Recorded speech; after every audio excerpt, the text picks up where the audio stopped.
Dear students, जब हम लोग इंटीग्रेशन का एप्लीकेशन देखेंगे तो उसमें हम लोग को बाउंडेड रीजन का हम लोग को एरिया निकालना पड़ता है। तो बाउंडेड रीजन का एरिया निकालने के लिए कुछ कर्व ट्रेसिंग भी हम लोग को जरूरत पड़ता है।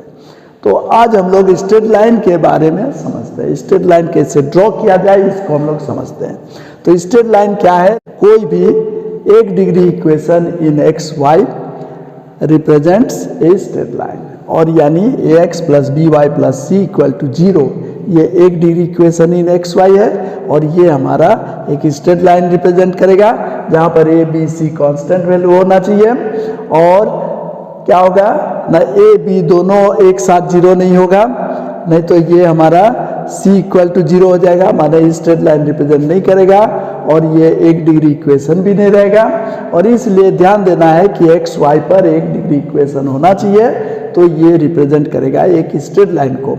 तो यहाँ पर है कि न ए बी सी जहाँ पर कोई भी रियल नंबर होगा और इसलिए इसको लीनियर इक्वेशन भी बोला जाता है। तो यहाँ पर ध्यान देना है कि ए और बी एक साथ 0 नहीं होगा।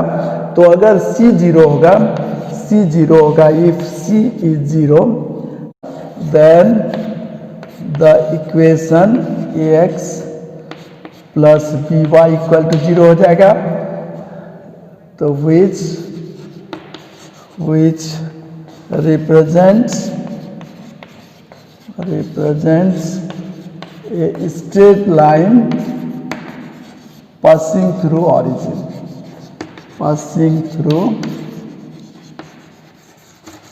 origin, यानी 0 0 से पास करता हुआ एक स्ट्रेट लाइन रिप्रेजेंट करेगा। ओके, नेक्स्ट, अगर ये हमारा C0 हो जाए तो ये एक स्ट्रेट लाइन होगा जो कि पासिंग थ्रू ऑरिजिन होगा, इस तरह से ax plus B Y equal to 0। Okay, लेकिन अगर हमारा क्या होगा, अगर c के साथ b is 0, if c and b दोनों 0 होगा तो क्या होगा, then equation becomes ax equal to 0, यानी x equal to 0, x equal to 0, x equal to 0 क्या होता है ना, y एक्सिस का नाम होता है x इज 0, क्योंकि इसका हर एक पॉइंट का x कोऑर्डिनेट 0 होता है। तो ये रिप्रेजेंट करेगा, रिप्रेजेंट्स y एक्सिस को रिप्रेजेंट करेगा। अब अगर हमारा c अगर हमारा रहेगा, c नॉन 0 रहेगा और b 0 है, इफ सिर्फ b 0 होगा तो इक्वेशन क्या बन जाएगा, b अगर हमारा सिर्फ b 0 होगा और c हमारा नॉन 0 होगा तो क्या होगा, हमारा ax plus c equal to 0, यानी x equal to minus c by m, that is constant, के मान लेते हैं, दैट इज कांस्टेंट। तो x इज कांस्टेंट क्या होगा, that is constant. Okay, constant value होगा, यानी x इज कांस्टेंट। तो x is that, this implies x is k जहाँ पर constant.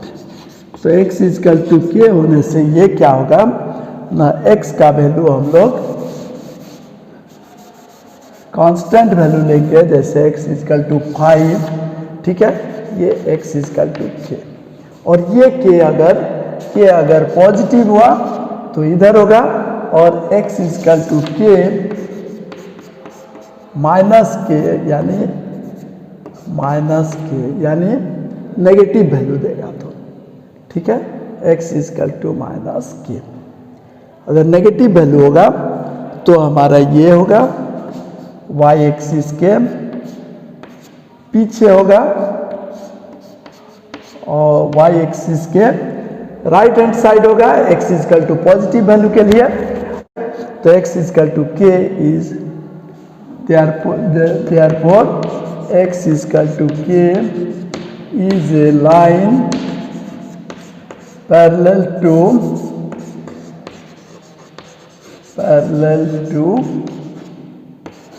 Y axis, parallel to Y axis. ठीक है, if k is greater than 0, then the line will be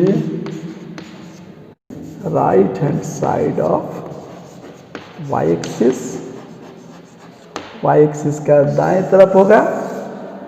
if k is negative, then the line will be left hand side of x axis, y axis। Okay, ध्यान देना है कि अगर हमारा x is constant तो parallel to y axis, क्या कि x का वैल्यू हरदम k हो जाएगा। ठीक है, x equal to minus negative होगा, नेगेटिव वैल्यू दे रहा है तो नेगेटिव वैल्यू दे रहा है तो हमारा लेफ्ट हैंड साइड में होगा, और राइट हैंड साइड में पॉजिटिव डायरेक्शन में जाएगा अगर x इज प्लस के। ओके, तो इस तरह से हमारा स्ट्रेट लाइन को बना सकते हैं। Clear? Okay, similarly if c is 0 और साथ में a 0 होगा तो क्या होगा ना, ये इक्वेशन, ये जो लीनियर इक्वेशन क्या हो जाएगा, ये हो जाएगा हमारा a 0 बैठा देंगे तो c 0 बैठा देंगे तो लीनियर इक्वेशन बन जाएगा by इज 0, यानी y is equal to 0 by B, that is 0। y is equal to 0 क्या होगा, y का वैल्यू जहां 0 होता है, y कोऑर्डिनेट जहां 0 होता है ऐसा लाइन को रिप्रेजेंट करेगा।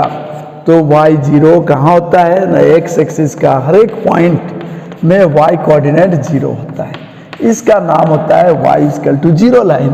तो y equal to 0 represents x axis, x axis को रिप्रेजेंट करता है। लेकिन अगर हमारा y is equal to some k हो जाए, कांस्टेंट हो जाए, मतलब हमारा c रहेगा, c नॉन जीरो रहेगा तो y is equal to minus c by B, that is y is constant अगर होगा तो y is equal to k होने से ये क्या होगा ना, ये y is equal to k हरदम के ये हमारा होगा x एक्सिस के पैरेलल लाइन, और k अगर हमारा पॉजिटिव होगा तो x एक्सिस के ऊपर होगा, और k अगर नेगेटिव होगा तो नीचे होगा। ठीक है, यानी y is equal to k represents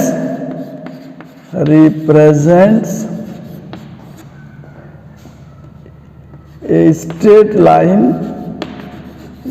line parallel to x axis के पैरेलल होगा। और जहां पर अगर k पॉजिटिव हुआ तो हमारा x एक्सिस के ऊपर होगा, और k अगर नेगेटिव हुआ तो नीचे होगा। क्लियर हो गया? ये पैरेलल टू x एक्सिस समझा है, पैरेलल टू y एक्सिस हम लोग समझ लिया। अब हम लोग देखते हैं कि और क्या क्या हो सकता है। अब हम लोग और एक तरह का स्ट्रेट लाइन, जैसे y is equal to x, y is equal to x, ये स्ट्रेट लाइन को देखेंगे जहां पर x1 तो y भी 1, x2 तो y भी 2, x3 तो y भी 3, तो यानी x पॉजिटिव तो y भी पॉजिटिव, y नेगेटिव तो x भी नेगेटिव, तो दोनों पॉजिटिव दोनों नेगेटिव हमारा क्या होता है, फर्स्ट क्वाड्रेंट में होता है x पॉजिटिव और y भी पॉजिटिव, और हमारा कौन क्वाड्रेंट में होता है, और हमारे पास थर्ड क्वाड्रेंट में होता है x नेगेटिव तो y भी नेगेटिव, बोथ नेगेटिव और यहाँ बोथ पॉजिटिव, और y और x दोनों इक्वल, माने 1 1 0 0 1 1 2 2 3 3, ये हमारा ठीक होता है 45 डिग्री में, मतलब x और y एक्सिस के बीचों बीच ओरिजिन से पास करता हुआ एक स्ट्रेट लाइन बनता है, y equal to x straight line. ये 45 डिग्री पर ओरिजिन से पास करता हुआ एक लाइन बनता है। और उसी तरह y is equal to minus X अगर है तो ये क्या होगा, ये कैसा होगा ना, x पॉजिटिव तो y नेगेटिव, y पॉजिटिव तो x नेगेटिव, इस तरह से देखते हैं कि एक्स वाई दोनों ऑपोजिट साइन, तो यहाँ पर क्या होता है एक्स नेगेटिव तो वाई पॉजिटिव होता है, और एक्स नेगेटिव होगा वाई पॉजिटिव होता है। और यहाँ पर क्या है ना, एक्स पॉजिटिव तो है लेकिन वाई नेगेटिव, तो इसलिए y is equal to minus X, ये भी 135 डिग्री एक्स एक्सिस के साथ बनाते हुए, मतलब इस तरह से सेकंड और फोर्थ क्वाड्रेंट में जाता है y is equal to minus X straight line. Okay, तो ये स्ट्रेट लाइन को हम लोग y is equal to minus X बोलेंगे, और ये स्ट्रेट लाइन का नाम होगा y is equal to X. Okay, तो ये दो स्ट्रेट लाइन हमारा बड़ी काम का चीज होता है। ठीक है, नेक्स्ट हमारा क्या होगा, उसके बाद हम लोग आएंगे कि कोई भी दो पॉइंट हम लोग निकाल के ये स्ट्रेट लाइन निकाल सकते हैं।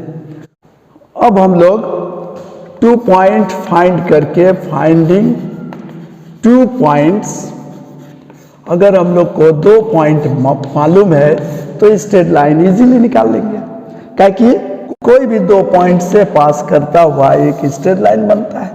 तो इसलिए 2 पॉइंट्स हम लोग निकाल के हम लोग स्ट्रेट लाइन को खींच सकते हैं। यह हमारा जनरल प्रोसेस है। और इसको हम लोग कैसे निकालेंगे ना, कोई भी इक्वेशन, कोई भी हमारा इक्वेशन अगर दिया हुआ है, जैसे ये एक्स एक्सिस है और ये वाई एक्सिस है, अगर मान लेते हैं कि हमारे पास इक्वेशन है 2x + 3y is equal to 5, तो क्या करेंगे, x और y का वैल्यू, x 0 बैठा देंगे तो y का वैल्यू 5/3, या x का वैल्यू हम लोग 1 ले लेंगे, x 0 लेंगे तो y का वैल्यू 5/3, और y 0 ले लेंगे तो x का वैल्यू हो जाएगा 5/2। इस तरह से हम लोग पॉइंट निकाल सकते हैं, या हम लोग इसको सॉल्व करेंगे, जैसे x का वैल्यू हम लोग 1 लेते हैं तो x इज इक्वल टू 1 लेंगे तो y का वैल्यू क्या होगा ना, 5 - 2 that is 3, y equal to 1 हो जाएगा। x 1 लेंगे तो y का वैल्यू भी 1 हो जाएगा। अगर y का वैल्यू 2 लेते हैं तो क्या होगा, ये 6, y का वैल्यू 2 बैठाते हैं तो 6, 5 - 6 -1 -1/2 यानी -1/2।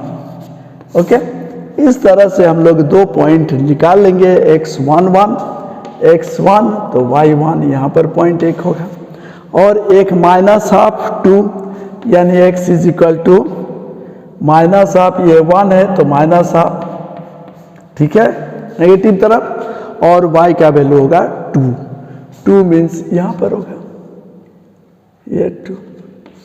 ओके, -1/2, और इस तरह से ये लाइन इस तरह से हमारा ड्रॉ होगा, ये 2x + 3, यानी हम लोग कोई भी स्ट्रेट लाइन 2 पॉइंट से पास करता हुआ एक ही स्ट्रेट लाइन बनता है।